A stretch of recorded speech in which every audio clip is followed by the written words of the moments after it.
Bonjour à toutes et à tous. Merci encore pour votre présence pour notre tout deuxième culte en ligne. Et je vous remercie pour déjà votre fidélité.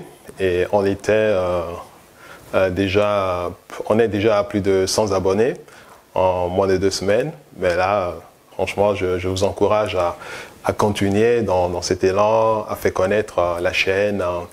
Et puis aussi à permettre à ce que vos proches, vos amis qui sont loin, qui ne peuvent pas être en culte en présentiel avec nous, soient au courant de l'existence de cette chaîne. Moi, j'en ai envoyé partout, même jusqu'aux États-Unis. Donc, je vous encourage aussi à le faire. Et comme ça, on aura cette occasion de les atteindre là où ils seront. Voilà, en tout cas, ce matin, on est là pour notre deuxième culte en direct. Et je vous souhaite à tous la bienvenue. Et on va passer aussi un temps dans les louanges et l'adoration. Et ce matin, il y aura Jean-Pierre et Marie-Claire qui vont nous accompagner pendant ce temps de louange et d'adoration. Donc je laisse la place à Jean-Pierre et à Marie-Claire. Je sais, il m'a secouru, son sang a couvert mes fautes, je le crois. Oui, je crois. Il a enlevé ma honte, je suis guéri en son nom, je le crois. Oui, je crois. Je veux proclamer, oh, Jésus a vaincu la mort, mon rédempteur vit, mon rédempteur vit, mon rédempteur vit, mon rédempteur vit, rédempteur vit, mon rédempteur vit, mon rédempteur vit, mon rédempteur vit. Je sais, il m'a secouru. Je sais qu'il m'a secouru. Son sang a couvert mes fautes, je le crois. Oui, je crois. Il a enlevé ma honte, je suis guéri en son nom, je le crois. Oui, je crois. Je veux proclamer, oh, Jésus a vaincu la mort, mon rédempteur vit, mon rédempteur vit, mon rédempteur vit, mon rédempteur vit, mon rédempteur vit, mon rédempteur vit, mon rédempteur vit, mon rédempteur vit, mon rédempteur vit. Tu prends mon fardeau et tu l'emportes. Alors je danse sur les sommets, je vois venir ton règne. Mon rédempteur vit, mon rédempteur vit, mon rédempteur vit, mon rédempteur vit, mon rédempteur vit, mon rédempteur vit, mon rédempteur vit, mon rédempteur vit. Tu prends mon fardeau, tu prends mon fardeau et tu l'emportes. Alors je danse sur les sommets, je vois venir ton règne.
sois ma lumière, sois ma source, Jésus.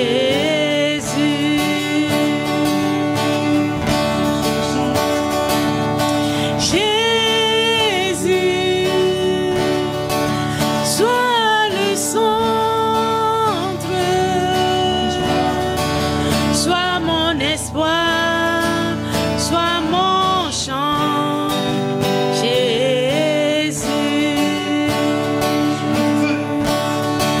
Sois le feu dans mon cœur, sois le vent dans mes voiles, sois la raison de ma vie, Jésus, Jésus.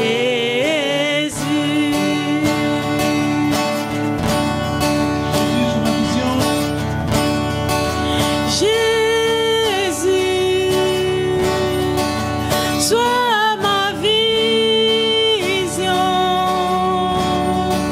sois mon chemin, sois mon guide, Jésus.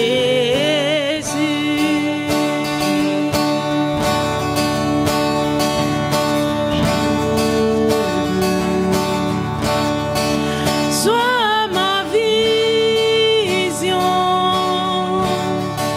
sois mon chemin, sois mon guide, Jésus.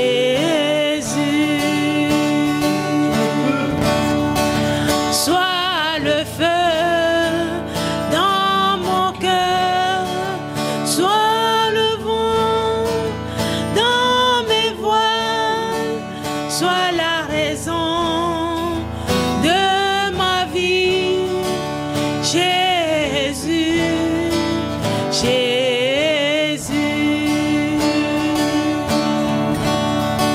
Sois le feu dans mon cœur, sois le vent dans mes voiles, sois la raison de ma vie, Jésus, Jésus. Sois le feu, sois le feu dans mon cœur, sois le vent dans mes voiles, sois la raison de ma vie, Jésus, Jésus.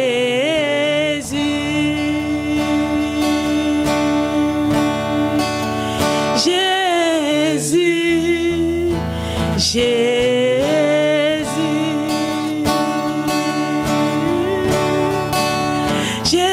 Jésus, Jésus.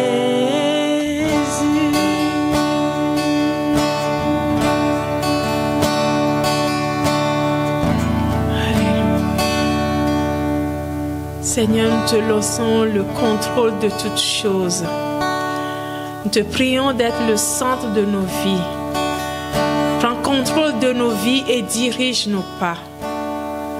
Sans toi, nous ne pourrons rien faire. Nous te disons merci parce que c'est toi qui nous conduis et nous garde. Merci Seigneur Jésus. Alléluia.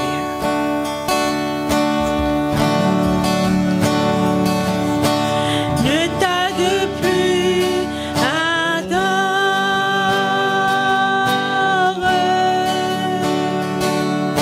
Viens, ne tarde plus, donne ton cœur. Viens,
Alléluia.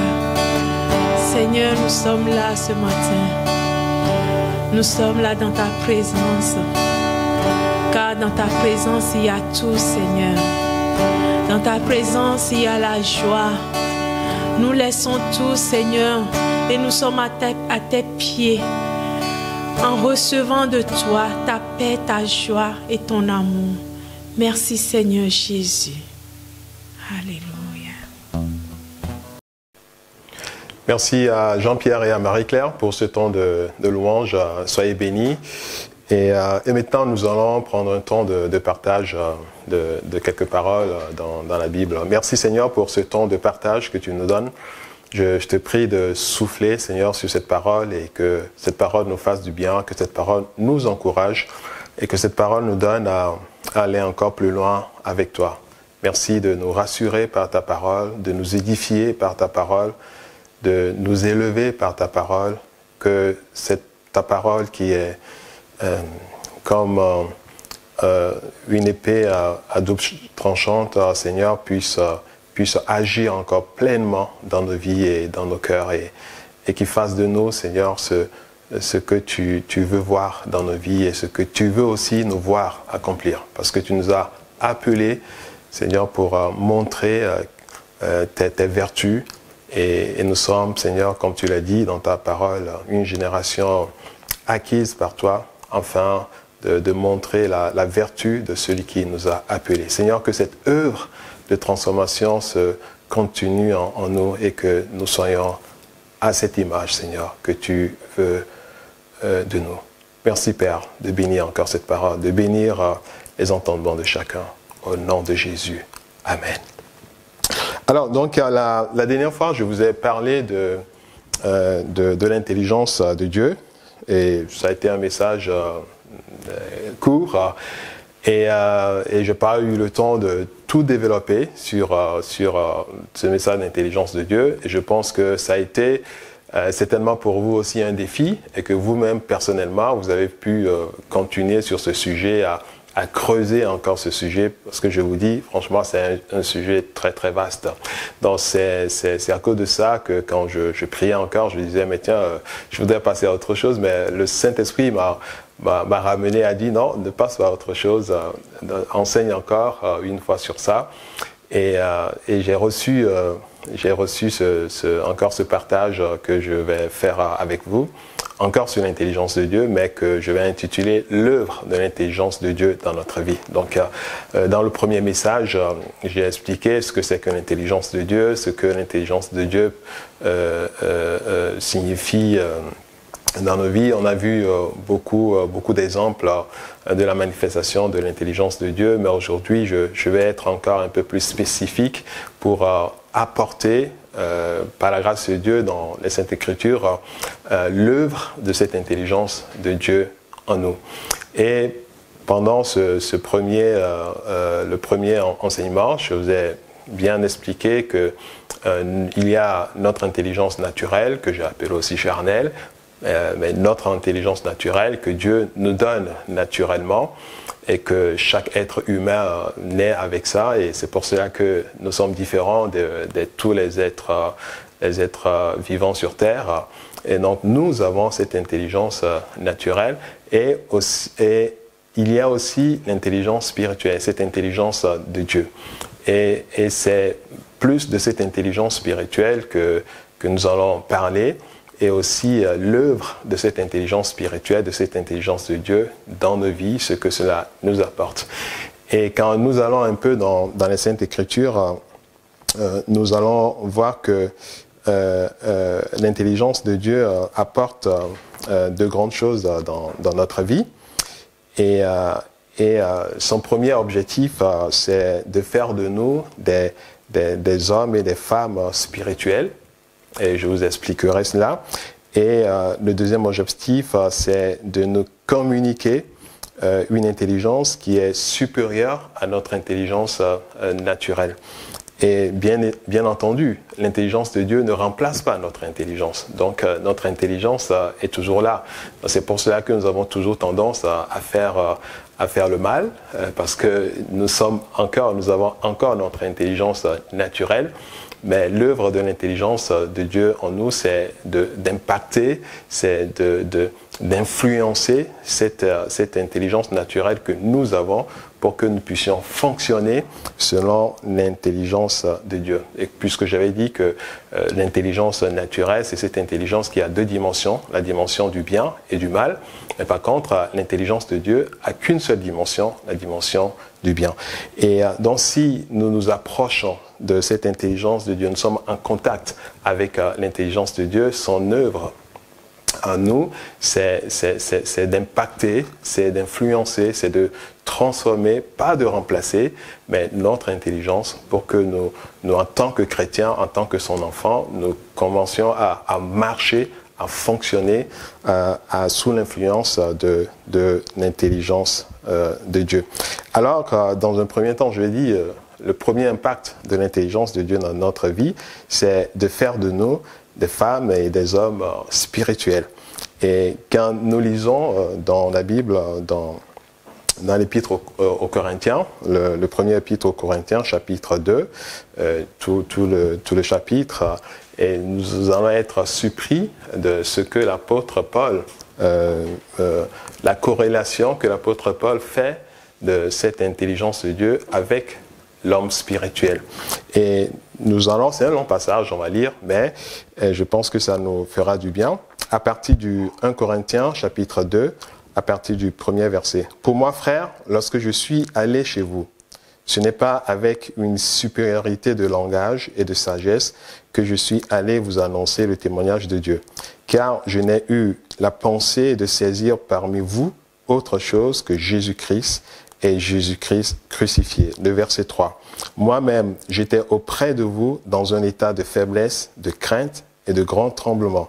Et ma parole et ma prédication ne reposaient pas sur les discours persuasifs de la sagesse, mais de la démonstration d'esprit et de puissance, afin que votre foi fût fondée non sur la sagesse des hommes, mais sur la puissance de Dieu. » Ici, nous voyons déjà que l'apôtre Paul, il se rend humble ici. Il se dit, mais tiens, je n'ai pas été pour vous parler avec ma propre sagesse, mais j'ai essayé de fonder votre foi sur la démonstration de la puissance, de l'autorité de Dieu. Mais vous verrez après tout que cette puissance, cette autorité de Dieu, il l'a acquis à cause de quelque chose. Et là, dans le verset 6, il a commencé à parler de cela. Il dit, le verset 6, il dit, « Cependant, c'est une sagesse. » Alors qu'il avait dit au départ, ce n'est pas sur des sagesses. Donc, ce qui veut dire que il veut simplement dire que ce n'est pas sur ma propre sagesse. Mais dans le verset 6, il dit « Cependant, c'est une sagesse. » Et le terme ici, sagesse, dans le mot grec, c'est sophéa. Sophéa, et je vous donnerai l'explication, et qui est en rapport avec l'intelligence, la connaissance. Et ce passage ici ne parle pas de la sagesse que nous connaissons habituellement, où on dit tiens, nous sommes sages, ou bien nous agissons avec la sagesse, mais ici, ça fait plus allusion à la connaissance, à l'intelligence. Et c'est la suprême intelligence. Ce terme grec est utilisé ici, dans ce contexte, et c'est ce que cela signifie. Alors, quand nous continuons le passage, nous allons comprendre très bien ce que l'apôtre veut dire. Alors, il dit, cependant, c'est une sagesse, sophéa, que nous prêchons parmi les parfaits. Sagesse qui n'est pas de ce siècle, ni des chefs de ce siècle qui vont être anéantis. Le verset 7, nous prêchons la sagesse. Vous pouvez déjà remplacer par cela l'intelligence, la connaissance. Nous prêchons la sagesse. Le verset 7, nous prêchons la sagesse de Dieu, mystérieuse et cachée, que Dieu avant les siècles, avait destinée pour notre gloire. Sagesse qu'aucun des chefs de ce siècle n'a connue, car s'ils l'eussent connue, ils n'auraient pas crucifié le Seigneur de gloire. Mais comme il est écrit, ce sont des choses que l'œil n'a point vues, que l'oreille n'a point entendues, et qui ne sont point montées au cœur de l'homme, des choses que Dieu a préparées pour ceux qu'il aime. Le verset 10, Dieu nous les a révélées par l'Esprit, car l'Esprit sonde tout, même les profondeurs de Dieu. Lequel des hommes, en effet, connaît les choses de l'homme, si ce n'est l'Esprit de l'homme qui est en lui. De même, personne ne connaît les choses de Dieu, si ce n'est l'Esprit de Dieu. Or, nous n'avons pas reçu l'Esprit du monde, mais l'Esprit qui vient de Dieu, afin que nous connaissions les choses que Dieu nous a données par sa sagesse, par sa grâce. Donc ici, il commence par faire allusion à la connaissance, à bien nous expliquer cela, que nous connaissions les choses que Dieu nous a données par sa sagesse.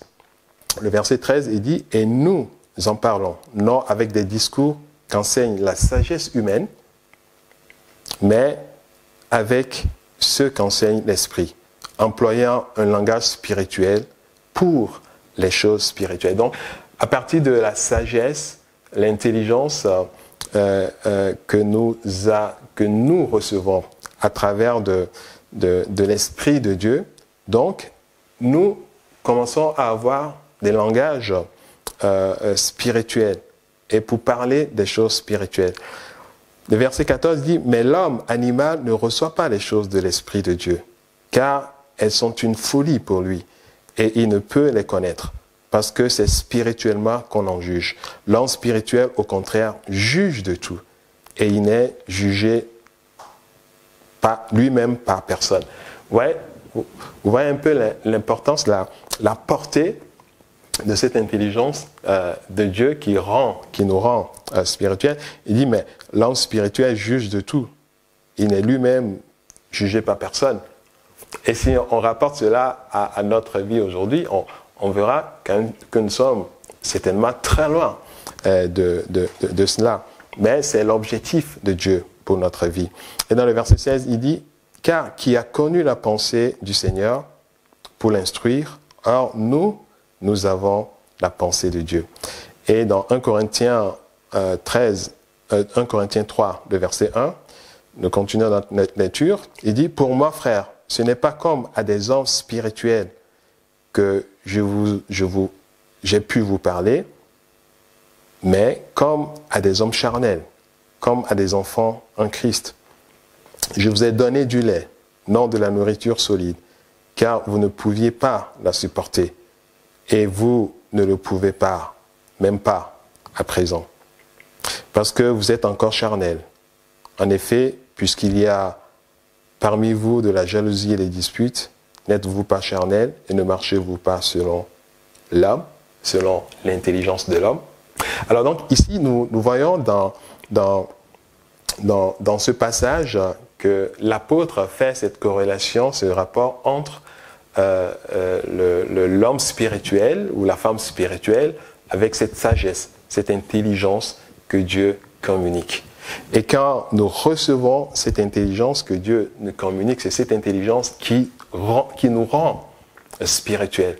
Et en réalité, la plupart du temps, on pense qu'on est spirituel quand on prophétise, quand on fait des prodiges, quand on fait des miracles, mais en réalité, on est spirituel et on peut en juger de tout quand on a cette intelligence de Dieu qui nous influence, qui prend la direction de notre vie, qui impacte notre intelligence, l'intelligence de l'homme, l'intelligence charnelle, l'intelligence naturelle. Et là, on change de dimension. On ne fonctionne plus de la même façon. On reçoit les choses d'une autre manière. On juge les choses d'une autre manière. On perçoit les choses d'une autre manière. Et c'est ça, cette spiritualité et que Dieu attend de chacun de ses enfants. Et c'est à cette spiritualité que Dieu appelle aussi chacun de ses enfants. Rappelez-vous que Dieu a dit que ce ne sont pas tous ceux qui me disent « Seigneur, Seigneur », et que tous ceux qui auront fait des miracles, des prodiges, qui hériteront le royaume de Dieu. Mais c'est celui-là qui aurait reçu plutôt cette intelligence pour pouvoir pratiquer et marcher dans la parole de Dieu. C'est celui-là qui héritera le royaume de Dieu. Donc, l'homme spirituel, la femme spirituelle dont nous avons souvent envie de devenir, c'est cette femme, c'est cet homme qui a possédé, qui est influencé, qui est sous la direction de l'intelligence de Dieu, qui l'amène à faire le bien, à s'éloigner du mal et à faire le bien. Donc, cette intelligence de Dieu nous rend spirituels, nous élève au-dessus de l'intelligence de l'homme et nous amène à faire des choses que Dieu veut nous voir faire. Et au travers de cette intelligence, cette sagesse, cette Sophia que Dieu veut nous communiquer ou nous insuffler en nous. Et c'est cette Sophia qu'il avait donnée à Adam et Ève et qui l'ont perdue. Mais Dieu aujourd'hui veut mettre notre esprit, notre intelligence sous l'influence de son Sophia. Et pour que notre vie soit complètement changée. Donc, aspirons à être impactés, à être influencés par l'intelligence de Dieu. Alors, j'ai dit que le premier point, c'est que cette intelligence fait de nous des femmes, des hommes spirituels. Et son deuxième objectif, son deuxième impact, grand impact dans notre vie, c'est qu'il nous communique une intelligence spirituelle et qui nous place au-dessus de notre intelligence naturelle. Et je vais revenir sur ce passage que je vous ai déjà lu dans Romains 12, de verset Romains 12, de versets 1 et 2, où nous lisons « Je vous exhorte donc, frères, par les compassions de Dieu, à offrir vos corps comme un sacrifice vivant, saint et agréable, ce qui serait de votre part un culte raisonnable. Ne vous conformez pas au siècle présent, mais soyez transformés par le renouvellement de l'intelligence, afin que vous discerniez quelle est la volonté de Dieu, ce qui est bon, agréable et parfait. » Donc ici, l'apôtre nous parle de l'importance de cette intelligence. Et même avant de venir revenir encore sur ce passage, vous allez voir que quand Jésus lui-même était sur terre, vous avez certainement dans les évangiles, vous avez vu Jésus dire que quelqu'un qui va insulter ou bien qui va dire à son prochain insensé que cette personne mérite la géhenne, mérite l'enfer. Alors que Jésus, même dans certains de ses propos, il parle d'insensé, il traite les gens, il dit qu'on est des insensés. Et l'apôtre aussi a utilisé ce terme-là aussi l'apôtre Paul aussi a utilisé ce terme-là dans ses épîtres. Et vous allez voir que le mot même insensé, qui est aphron en grec, signifie sans intelligence. Donc, nous voyons là que même au niveau de la Bible, on nous parle de notre marche avec Dieu, pas comme des insensés, mais comme des intelligents. Et nous avons besoin de cette intelligence de Dieu pour pouvoir marcher de la meilleure façon avec Dieu, pour pouvoir marcher dans la voie que le Seigneur veut nous voir. Et cette intelligence change tout dans notre vie. Et dans ce passage de Romains 12, de verset 1 au verset 2, voilà l'apôtre Paul qui revient encore sur ça. Il vous dit que ne vous conformez pas au siècle présent. Et qu'est-ce qu'il voudrait simplement dire là-bas l'apôtre? L'apôtre veut nous amener à avoir une nouvelle manière de comprendre les choses, à penser une nouvelle manière de penser, une nouvelle manière de réfléchir, une nouvelle manière d'agir, une nouvelle manière de fonctionner. Et je ne fonctionne plus comme je fonctionnais avant, avec mon intelligence naturelle, avec l'intelligence de l'homme que j'ai. Mais je vais commencer à fonctionner maintenant sous l'influence de l'intelligence de Dieu, à comprendre les choses, à penser, à réfléchir, à agir. Et cela ne transforme pas simplement notre intelligence pour pouvoir être meilleur dans les choses de Dieu ou pour devenir des femmes ou des hommes spirituels, mais aussi pour être efficaces dans notre propre vie, dans ce que nous faisons, même tous les jours de notre vie. Parce que nous n'aurons pas la même approche de ça. Et la Bible nous dit que, en fait, que nous ne devons pas appeler catastrophe ce que le monde appelle catastrophe. Nous ne devons pas appeler disette ce que le monde appelle disette. Et quand les temps de peur, les temps de crainte arrivent de cette façon et que tout le monde crie autour de nous, nous ne crions pas. Même si la Bible nous dit que le sage est prudent et nous devons manifester de la prudence. Mais nous ne crions pas. Pourquoi? Parce que notre confiance est basée sur Dieu. Parce que nous voyons les choses d'une autre manière. Pourquoi? Parce que Dieu nous dit qu'il nous garde. Et parce que Dieu nous dit qu'il nous garde, donc moi je vois les choses d'une autre façon, je réfléchis d'une autre manière. Donc puisque je comprends et je reçois avec l'intelligence de Dieu, que Dieu me donne, que la parole de Dieu est vraie, que ce que Dieu dit est vrai, donc j'ai le calme en moi, j'ai la paix en moi. Et je ne m'alarme pas comme le monde s'alarme, mais j'ai la confiance en Dieu parce que la parole de Dieu le dit. Si nous n'avons pas cette intelligence de Dieu, ce serait très difficile pour nous de recevoir cette parole de la part de Dieu. Et quand Dieu dit que c'est moi l'Éternel qui te guérit, et quand je fais face à des difficultés, à la maladie, bien que si je suis malade, je dois aller à l'hôpital, je dois me faire consulter, je dois suivre des traitements. Et bien que je fais cela, qu'est-ce qui se passe? Il y a le désespoir. Parce que pour les autres, quand ils sont dans une telle sorte de maladie, il leur dit plutôt qu'il n'y a plus d'issue. Et puis donc, moi, de mon côté, il y a des désespoirs. Alors que la Bible dit que c'est moi l'Éternel qui te guérit. Donc, si je fonctionne avec l'intelligence de Dieu, je vais recevoir cette parole. Je vais savoir que les autres, je ne suis pas les autres. Moi, j'ai Dieu avec moi.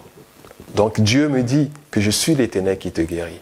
Donc, au-delà de toute impossibilité, je dois croire au miracle de Dieu. Je dois savoir que Dieu est là et il peut faire son miracle dans ma vie. Donc, c'est ça l'intelligence que Dieu nous donne. Et c'est ça qui nous rend l'homme spirituel ou la femme spirituelle que nous voudrions être. Nous appliquons, nous fonctionnons avec cette intelligence et nous recevons les choses et nous croyons aux choses que Dieu dit, que la Bible dit.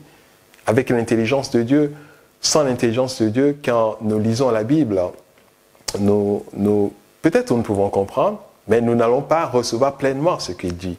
Nous allons toujours douter de ce que la Bible dit. Mais quand nous rentrons dans cette intelligence de Dieu et que l'intelligence de Dieu influence notre vie, quand nous lisons la Bible, qu'est-ce qui se passe? Tout devient plus clair pour nous. Et nous avons cette capacité de croire à ce que Dieu me dit. Et si Dieu nous dit qu'il fera ceci dans ma vie, je crois et je reçois cette assurance que Dieu le fera dans ma vie. Donc c'est pour cela que l'apôtre Paul dit ici que notre intelligence soit transformée et soit renouvelée, soit métamorphosée, afin que nous discernions ce que Dieu veut faire, ce qui est bien, ce qui est agréable, ce que Dieu veut accomplir dans notre vie. Et ça change tout dans notre vie. Et ça change notre fonctionnement. Et la parole de Dieu devient réelle en nous. Et nous fonctionnons selon cette parole. Donc, attachons-nous et laissons l'intelligence de Dieu influencer notre vie. Mais comment y arriver? Et je vais parler de ça dans mon premier enseignement concernant l'intelligence de Dieu. Et que c'est au travers de la parole. Dans Psaume 119, le verset 105, le psalmiste dit « Ta parole est une lumière à mes pieds, est une lampe à mes pieds et une lumière sur mon sentier. » Donc, quand je laisse la parole, quand j'aime la parole, quand je m'approche de la parole, quand la parole de Dieu devient mes délices, donc il y a cette parole, au travers de cette parole, le Seigneur m'enseigne son intelligence. Au travers de cette parole, le Seigneur met son intelligence en moi. Au travers de cette parole, le Seigneur impacte mon intelligence par son intelligence. Et c'est au travers de ça. Moi, je me rappelle, quand j'étais jeune, j'ai toujours donné plusieurs fois ce témoignage. Et quand j'étais même encore au lycée, parce que moi, j'ai connu le Seigneur quand j'étais au lycée, en classe de seconde. Et je me rappelle, j'ai fait cette expérience que quand plus je passe mon temps, quand je passe mon temps à lire la Bible, je ne passe pas mon temps à lire que la Bible et puis à négliger les leçons. Non, mais mes temps libres, je les pense à lire la Bible, je les passe à lire la Bible, je deviens plus intelligent. Pas simplement dans les choses spirituelles, même dans les choses académiques. Et ça a été une expérience personnelle que moi j'ai faite par rapport à la parole de Dieu. Et quand la parole de Dieu, quand la Bible, quand je dis là que l'intelligence de Dieu nous fait fonctionner même au-delà de notre intelligence, c'est vrai, c'est réel. Quand nous nous approchons de la parole, quand nous aimons la parole, quand nous laissons la parole de Dieu agir en nous, Dieu utilise cette parole pour transformer, pour impacter notre intelligence et pour nous donner à fonctionner d'une autre façon. Et nous n'appellerons pas peur, mort, destruction, ce que le monde appelle destruction. Alors, et dans 1 Timothée, chapitre 4, le verset 15, qu'est-ce que l'apôtre dit à Timothée? Il dit « Occupe-toi de ces choses, donne-toi tout entier à elles, afin que tes progrès soient évidents. » Occupe-toi et donne-toi. Pour y arriver, pour voir l'intelligence de Dieu se manifester en nous, nous avons ces deux choses à faire. Occupe-toi et donne-toi. Approche-toi de la parole de Dieu, occupe-toi de la parole de ce que la parole de Dieu peut faire en toi. Donne-toi à la parole de Dieu. Est-ce que tu as des capacités à développer dans ta vie et tu crois que l'intelligence de Dieu peut te faire à développer cette capacité? Occupe-toi de ces choses et donne-toi à ces choses. Et tu verras l'évolution et tu verras tes progrès qui seront évidents à tous. Ce n'est pas toi qui te recommanderait, mais ce sont les choses qui vont commencer à te recommander parce qu'ils vont voir l'intelligence de Dieu en toi. Aujourd'hui, cette intelligence n'est pas simplement, comme je l'ai dit, une intelligence pour que nous fonctionnions dans les choses spirituelles, mais aussi pour que nous influencions le monde. Et c'est ce que la Bible a dit, que la révélation des fils et des filles de Dieu. Et Dieu nous a appelés à pouvoir influencer le monde. Et je dis souvent qu'aujourd'hui, dans le monde chrétien, nous courons, nous cherchons des grandes personnalités dans nos églises et nous prions pour qu'il y ait des riches et qu'il y ait des chefs d'entreprise qui se convertissent pour que l'Église puisse avoir cette image, une image dans le monde, ou bien pour qu'il puisse y avoir tout dans l'Église. Mais vous savez ce que je dis souvent, vous savez, Dieu attend plutôt de nous que de l'Église sortent ces personnes.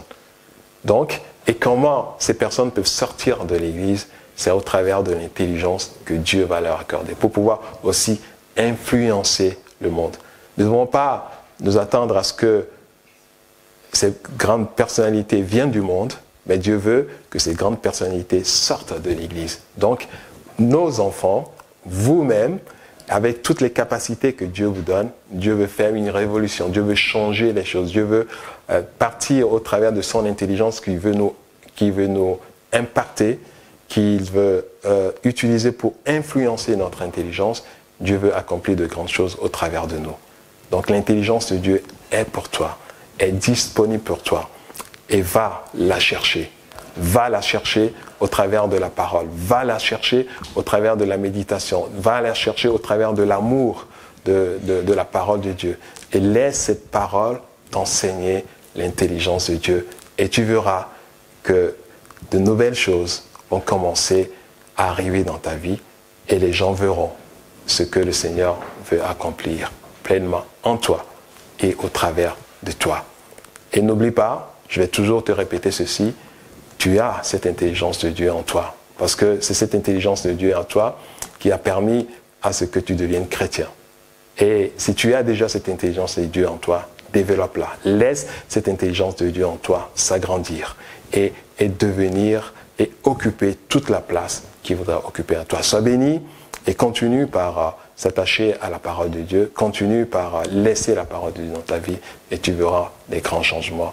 Que le Seigneur te bénisse et sois encouragé par ces paroles. Amen. Seigneur, merci pour ce temps de partage que nous venons d'avoir. Merci parce que c'est toi qui fais en nous, Seigneur, au travers de ton esprit, ton œuvre de transformation. Seigneur, je prie que tu communiques à chacun la profondeur, Seigneur, de ce que tu veux faire, Seigneur, dans leur vie et que tu donnes à chacun de nous de devenir cet homme, cette femme spirituelle que tu veux nous voir, Seigneur, être.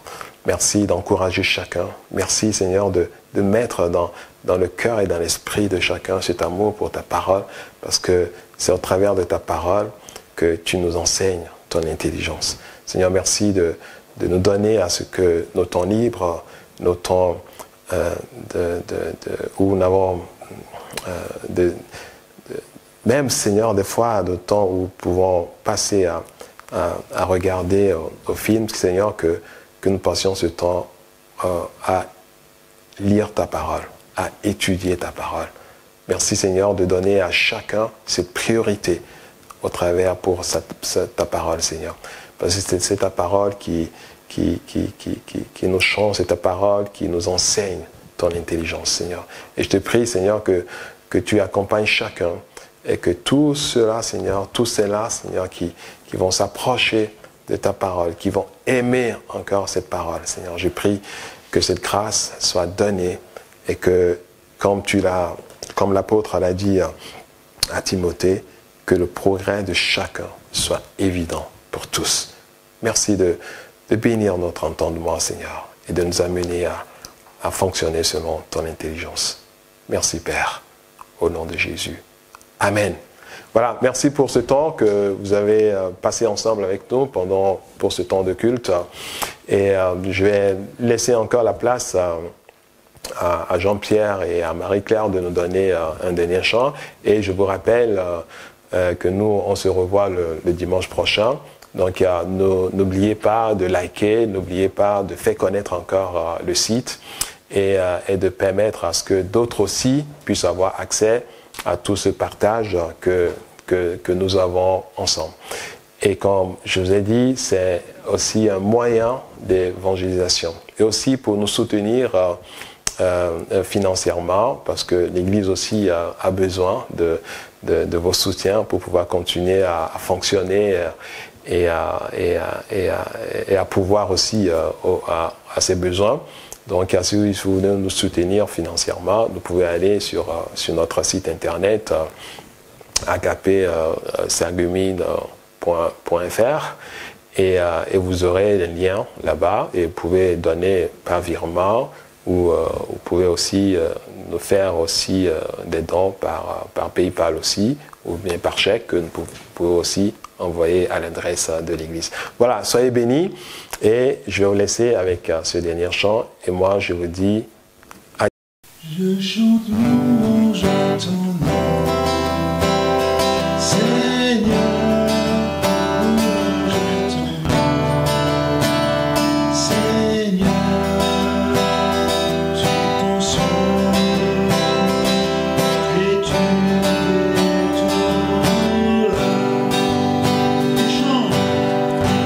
Je chante louange à ton nom, Seigneur, louange à ton nom.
toujours là.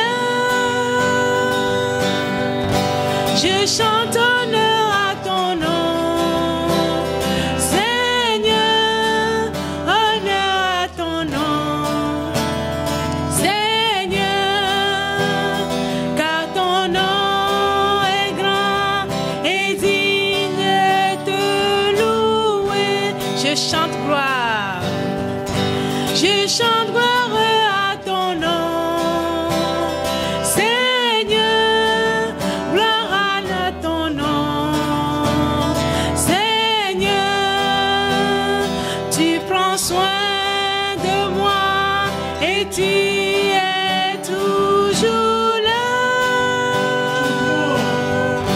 Je chante louange à ton nom, Seigneur, louange à ton nom, Seigneur,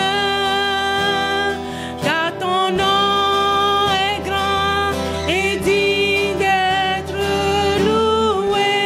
Je chante puissance, je chante puissance à ton nom, Seigneur, puissance à ton nom, Seigneur, tu prends soin de moi et tu es toujours là. Je chante puissance à ton nom, Seigneur, puissance à ton nom, Seigneur, car ton nom est grand et digne d'être loué. Car ton nom est grand, car ton nom est grand et digne d'être loué. Alléluia. Acclamons le nom du Seigneur. Acclamons le nom de Jésus. Alléluia.